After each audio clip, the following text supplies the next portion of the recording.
Happy New Year, everyone.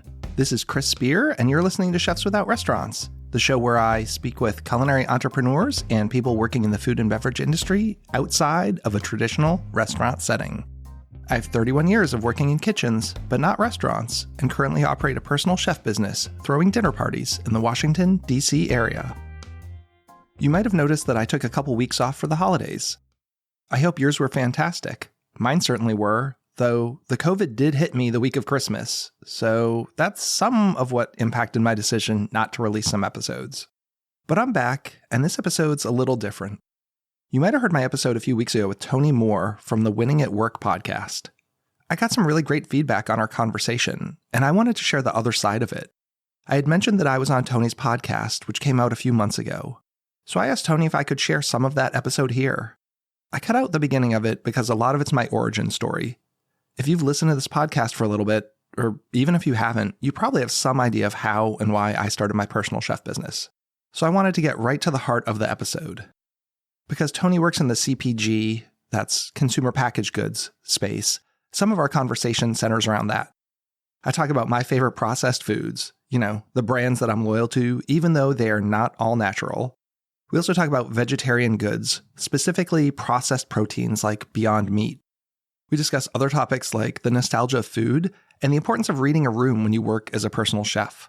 Meaning, every party's different, and I talk about how I try to adapt based on the vibe. Are these people who want to hear the spiel about where the food comes from, or is it a drop the plate and run kind of dinner? I think there's some gems in this episode, and I hope you get a lot out of it. I'm going to be continuing to drop both solo episodes and guest episodes for you this year. If you have any feedback, you can reach out to me on Instagram and Threads at Chefs Without Restaurants, or shoot me an email at chefswithoutrestaurants@gmail.com. Thanks so much for listening, and have a great week. Are you a personal chef looking for support and growth opportunities? Look no further than the United States Personal Chef Association. With 1,000 members across the U.S. and Canada, USPCA provides liability insurance, certification, lead generation, and more. Consumers can trust that their meal experience is insured and supported by USPCA.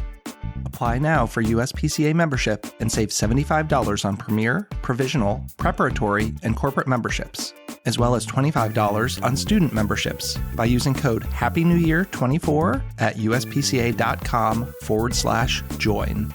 Plus, Hire Chef subscriptions are available to list your personal chef business at hirechef.com. To learn more about membership, advertising, or partnership opportunities, call Angela at 1-800-995-2138, extension 705, or email aprather@uspca.com.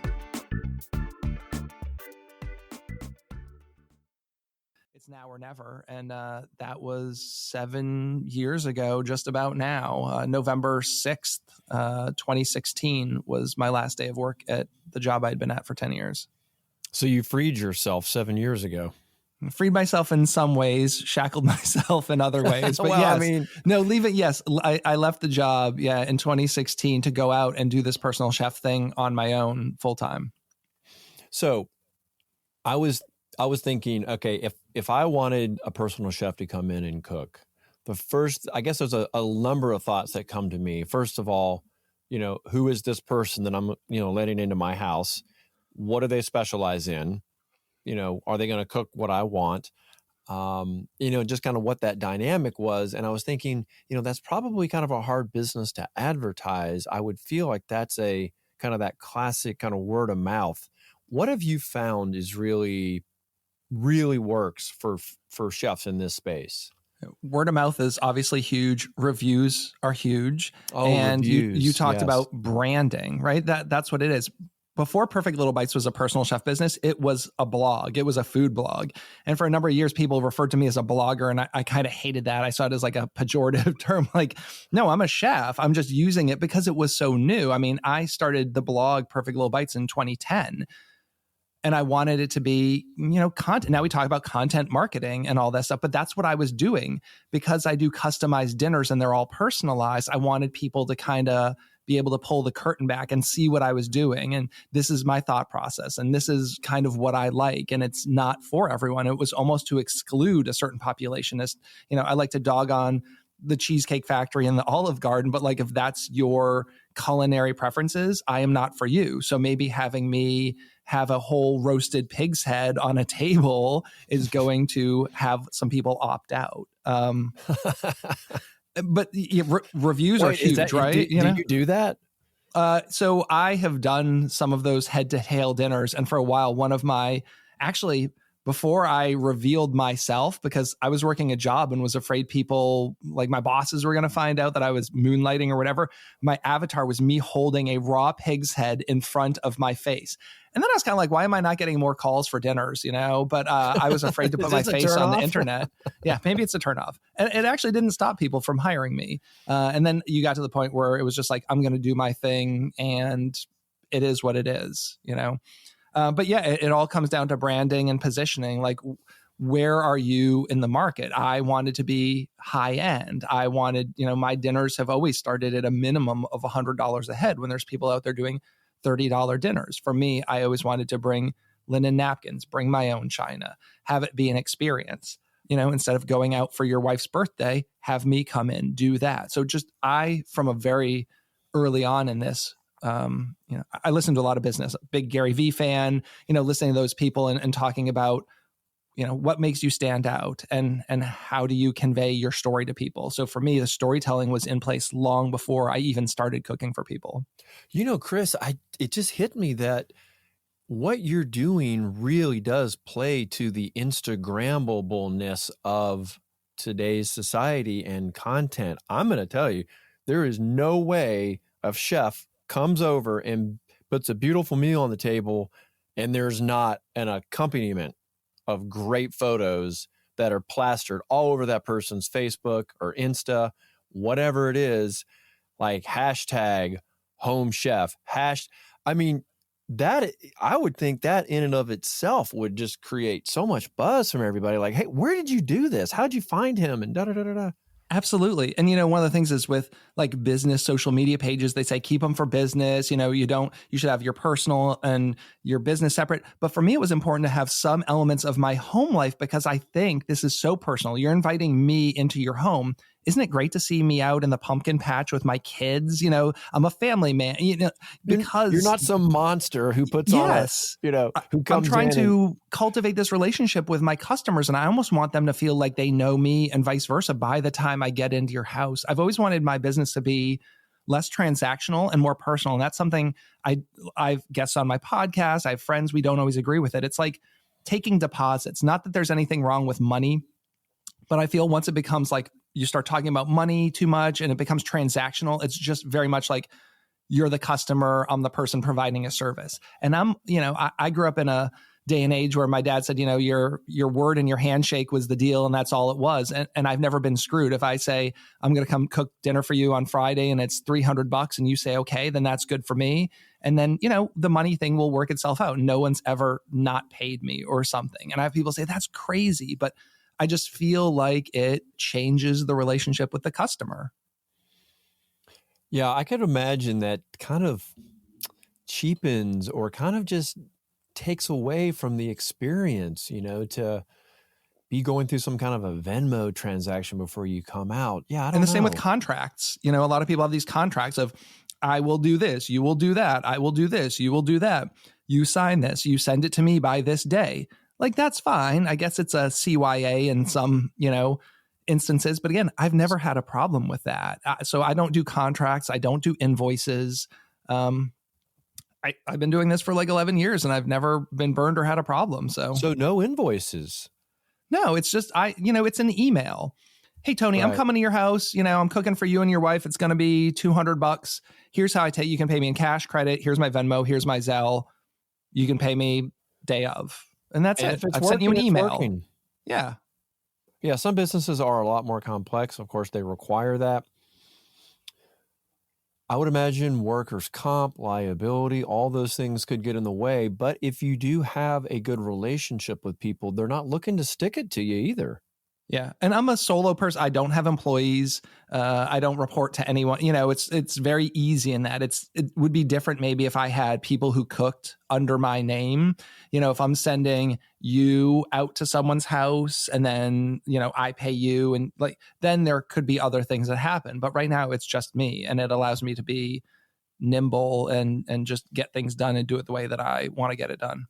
Chris, what kind of food do you just love cooking? Or are you just so versatile? It's like whatever the palates are, you can kind of adjust. Like, what's your go-to? Yeah, I'm really go-to is tacos. I love tacos. I love Mexican. I love authentic Mexican. I love Tex-Mex. Big proponent of making your own tortillas at home. I think everyone should learn how to make tortillas because it's 2 ingredients, and one of which is water. So it's so easy. How do you make them? That sounds delicious. Masa and water. Yeah, you buy masa harina, like a dry product. In a lot of grocery stores, there's this stuff called maseca, and I'm not going to get into like what that is and the quality. I use a brand called Macienda. I had the founder on my podcast. He put out a cookbook last year. He's sourcing high quality heirloom corn from Mexico. They're nixtamalizing it, grinding it, and you can either buy from them the corn and do it yourself, but he has a really great masa harina product, and they just got a deal where they're in all Whole Foods, which is huge for them because I started buying it like 5 years ago, and it was just they ship directly via mail. And now you can get their masa in Whole Foods, and it's a game changer. And you just mix masa and water and let it rest 5 minutes, roll it into a ball, and then, press it out on a griddle, cast iron skillet, whatever. You can get way more technical about it, but at its roots, it's just 2 ingredients, and one of those is water. Yeah. And, the Good For You movement is here to stay. Everyone wants, healthier living. So it makes perfect sense for you when you're kind of positioning yourself as that kind of premium cook that you're going to be sourcing these wonderful meals. Do you ever, and I'm curious because obviously I'm not in your market, so I haven't had a chance to have a delicious meal. When you're presenting the food, part of your presentation, are you also giving some of that backstory like that you just shared with me? You have to read the room. And again, this is something I talk about with other personal chefs on my podcast. Different people hire you for different reasons. It might be a corporate dinner. It might be people who don't really care about food. The amount of times that I have served food and you bring it out and they're talking and you can't even tell them what it is. Ideally, I want to drop the plate. They see that I'm there. They stop talking. Maybe the host says, hold on one second, Chris is here. And then I get to talk. Other times they don't. You come out and you bring the plates and there's 15 people and it's loud and you're putting food down and you can tell that nobody really cares. And at those parties, quite often you clear the plates and you've got, this 12-ounce ribeye steak and there's maybe 8 ounces left on the plate and you're just scraping it into the bin. Like the food is just an accessory for something else going on. Yeah, it's crazy. So you get a good feel. I mean, I can usually tell even before I go to a party based on phone calls and emails what the vibe is going to be. And then once you get there, you can tell really quickly if you're going to be the centerpiece of the dinner or just the help. And when you're just the help, quite often they don't really want to hear that story. But if they do, yes, there's more extended time. A dinner I did this past Saturday, I was in the dining room during the entree course for almost the whole thing. We were just talking. And while they were eating, I was out there for 20 minutes, which is on the long end for me to just keep talking about food and cooking. But they kept asking questions and they were really interested. But that's not every party. And, I'm okay with that. But I want to give you as much info as I can if you want that. So you don't have like a one pager that you might print up that might, talk about, okay, because I've experienced some catering from certain groups where there's something unique, and they'll kind of bring that out and place it so you can kind of see. I was just curious because that's kind of I love that. But, everyone jokes on the internet about like every time you go to a restaurant now, it's like there's the story and the spiel. And if you dined with us before and, explaining this is meant to be, it's like, just get on with it and bring me the food, right? Like that's kind of the big joke about dining in restaurants these days, Yeah, you do get a little jaded to the, it's a little over the top. It's a little too, they're trying too hard. But I think, so to your point, reading the room and knowing who you're talking to. I guess when you go out and you lay it down and you set the plate, if people are making eye contact with you, that's your first sign that they see you and that they recognize you. Okay, so Mexican is one of your favorites, kind of authentic Mexican. Well, what are some of your other fun? Like Southern stuff, shrimp and grits, pimento cheese, catfish, that kind of stuff, which is interesting. Yeah, and I'm not from here. I'm from New England originally, so these are things that I've kind of found a love for here. I think it was important for me to, I moved to Maryland to start kind of looking at what are mid-Atlantic foods, what are kind of Southern foods, what do people around here like? And then if I could bring my own influences. So sometimes it's traditional, take shrimp and grits. I think a lot of people know what that is.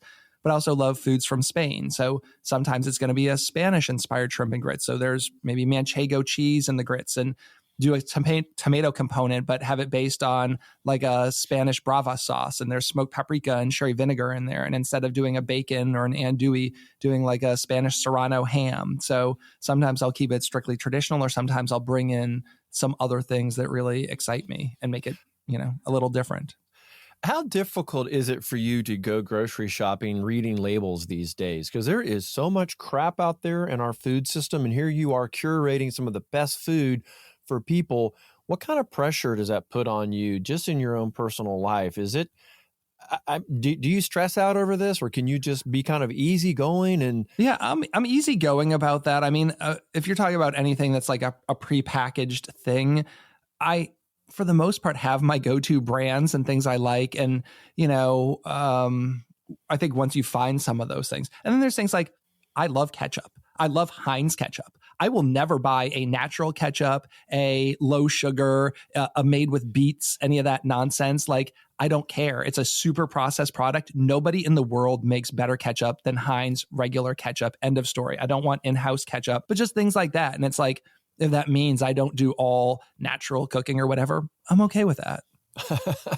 That is so funny that you singled out ketchup, because we've talked quite a little bit about that, because the role of sugar as an extender, lets them use, or anyone who's using, process, they can use less tomatoes and add that sugar. But I have to admit, I mean, you're not wrong. When it on the flavor, I'm talking just straight flavor profile, but of course you look at the labels. And I've had some wonderful samples sent to me, and I do use them, and they are so much more tomatoey and zesty.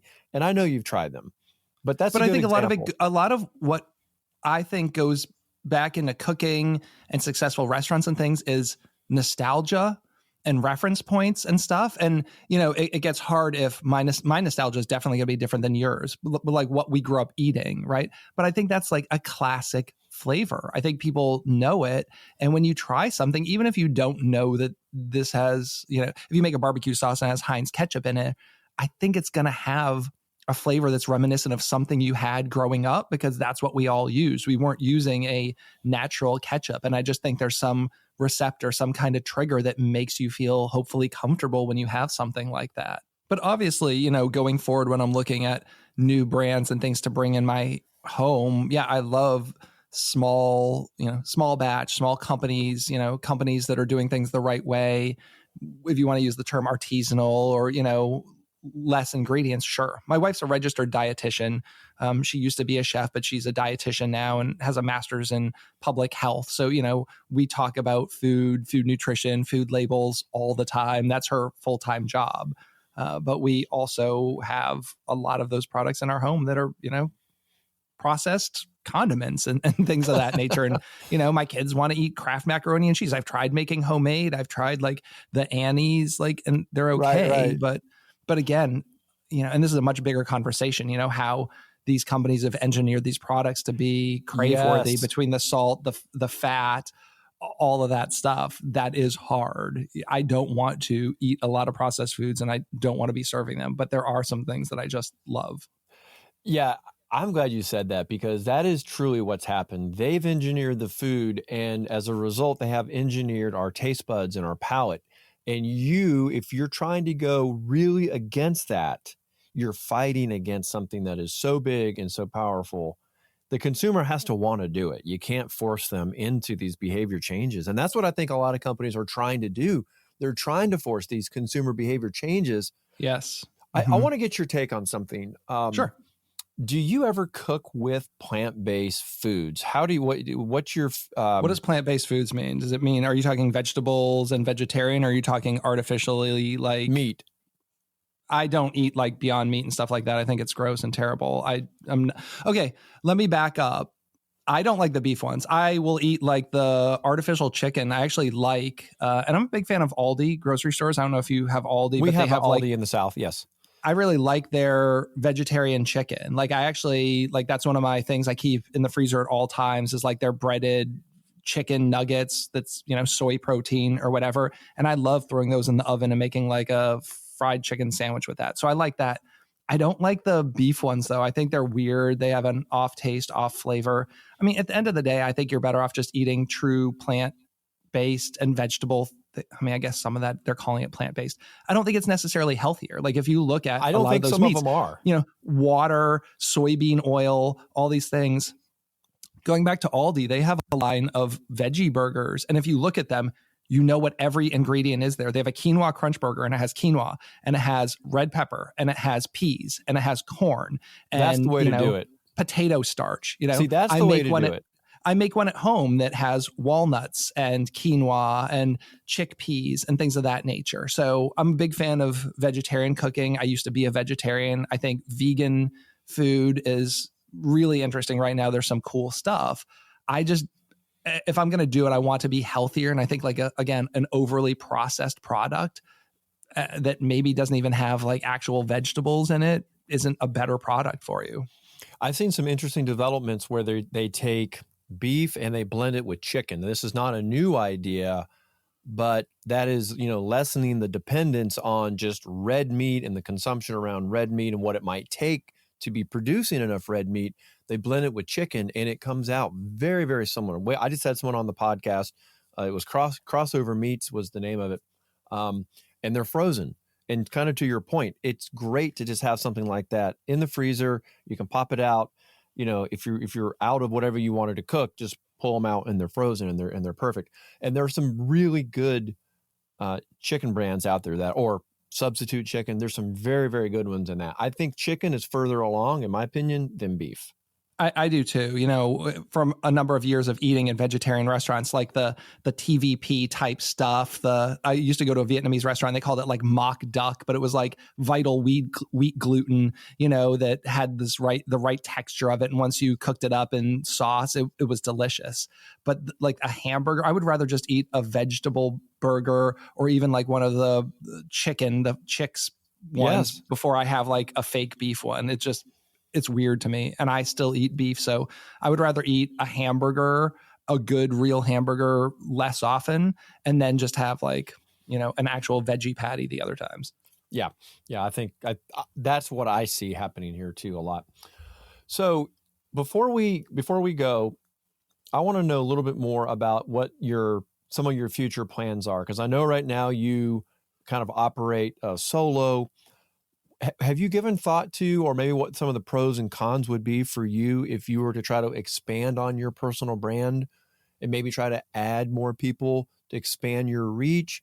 What's the future? Yeah, I'm not going to do that. If I'm going to expand, it's going to be through Chefs Without Restaurants. I'm building a network there. I'm building a community. Before it was a podcast, it was a community. It is. We have a Facebook group with like 1,500 members in it. It's something where I've looked at building an app for consumers to find personal chefs, or working as almost like a marketing agency. Since I taught myself how to do this, if you want to now start a personal chef business, can I build a course, or an ebook or something like that and grow business that way? That's the scalable aspect. I got out of what I did partially because I didn't want to be a manager anymore. I was at a level where I had 125 employees who reported to me.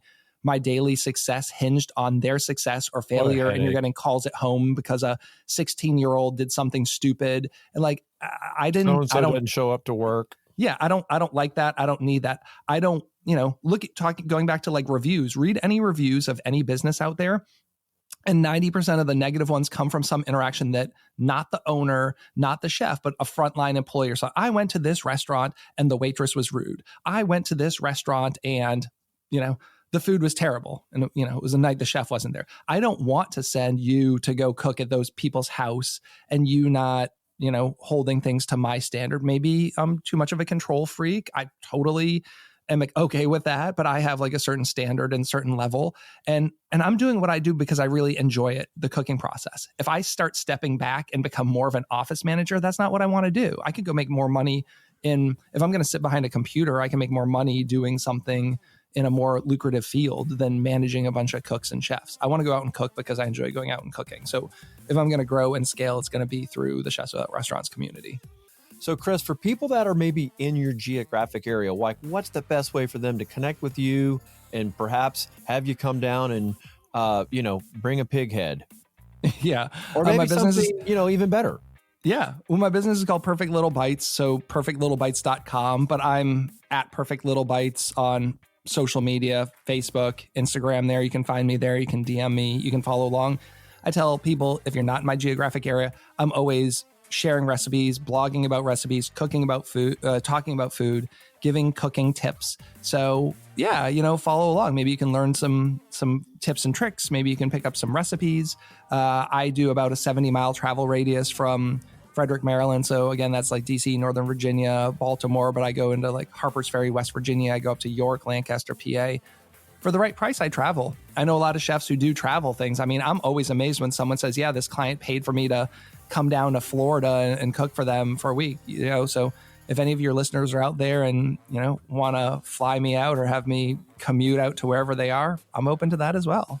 Well, weather dependent, that could be a pretty good gig, flying down to Miami or, kind of get out of the cold. Yeah. Or take I think that's one of the great things. And we didn't even talk about collaboration, but one of the things I love doing is cooking with other people. So it's like, oh, I've got a buddy up in Boston. Like, what if I went up and hung out with him for a week and we did like one pop-up dinner, like that would pay for the trip and I get to hang out and my family could come along and, just take one day out of our trip and go do a dinner, make couple $1,000 and that would, pay for the time up there.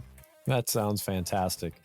Chris, I'm so glad we had a chance to finally share this out on the platform because you and I, we've known each other for a while. We've been talking about this stuff offline. So it's so good that you're able to come down, expose Winning at Workers to, what it's like, kind of building that personal brand as a chef. And, that strategy is certainly a good one with the collaboration and kind of building that community, right, to kind of get those reviews and let people see that, there's a family man kind of behind the scenes, kind of take away the mystery of it all. Chris, so appreciate you coming down here today. Well, thanks so much. I'm so glad we could do this. You're still here? The podcast's over. If you are indeed still here, thanks for taking the time to listen to the show. I'd love to direct you to one place, and that's chefswithoutrestaurants.org. From there, you'll be able to join our email newsletter, get connected in our free Facebook group, and join our personal chef, catering, and food truck database so I can help get you more job leads. And you'll also find a link to our sponsor page, where you'll find products and services I love. You pay nothing additional to use these links, but I may get a small commission, which helps keep the Chefs Without Restaurants podcast and organization running. You might even get a discount for using some of these links. As always, you can reach out to me on Instagram at Chefs Without Restaurants or send me an email at chefswithoutrestaurants@gmail.com. Thanks so much.